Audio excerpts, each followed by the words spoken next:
What is going on, gamers? It's your boy PTK Blam, your friendly neighborhood gamer, back in the mix with another weekly video. Before we dive into the content and pay these bills, I just want to give a shout out to all you guys out there that are watching the videos that support the channel. Like, subscribe if you have not already, on the road to 1,500 subs.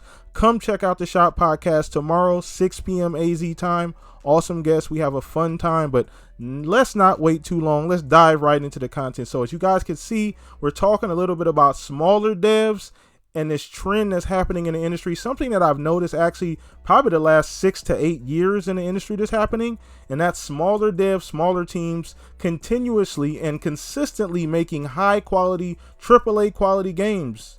To be honest, that's really the only way I can actually break it down. So I'm going to highlight a couple different games as well. Now there's plenty out there. Go do your research. I wish I could just put a list out there, but go do your research. There's plenty of them. These three really kind of stood out to me because they're really on my list. It's games that I'm looking forward to. They're really high up there, and they're not being made by these large, gigantic, AAA developers. So I'm gonna go through those, but once again, let me know what you guys think in the comment section as well about everything I'm covering. I love the dialogue and interacting with you guys down there in the comments. Just makes for a fun video, for a fun time as well. Hit the like button, man. So let's dive right in. So like I said before, there's this trend that I've noticed, and we've talked about it behind the scenes on the Shop Podcast. We've had group little talks about it, and it's the idea that the term indie has almost been thrown around as a derogatory term from a long time. When you hear indie as a gamer, generally, indie is small game, low quality. They've been synonymous, unfortunately. And that's not actually what indie means. All indie means is there's an independent developer making this game. Technically, GTA is being made by an indie developer.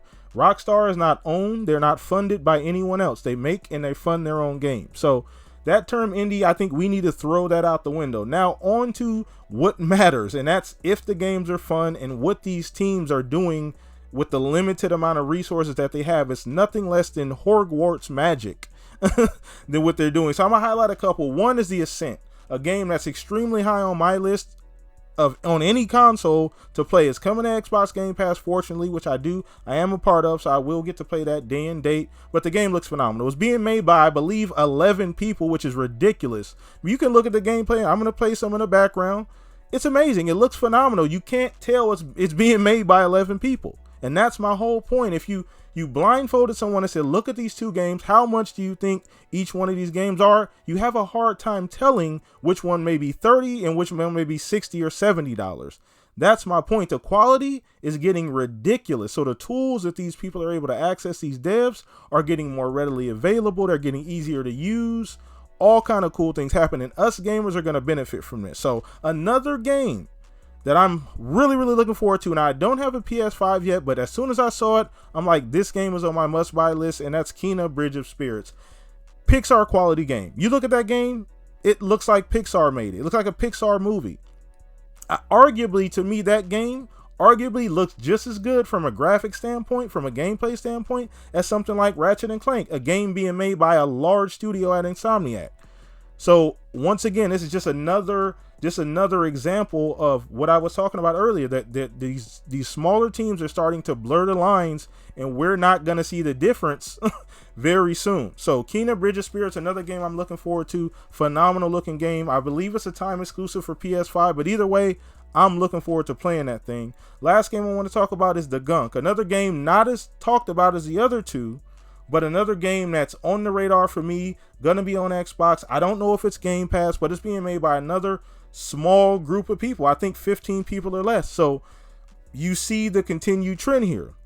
High quality games, small teams.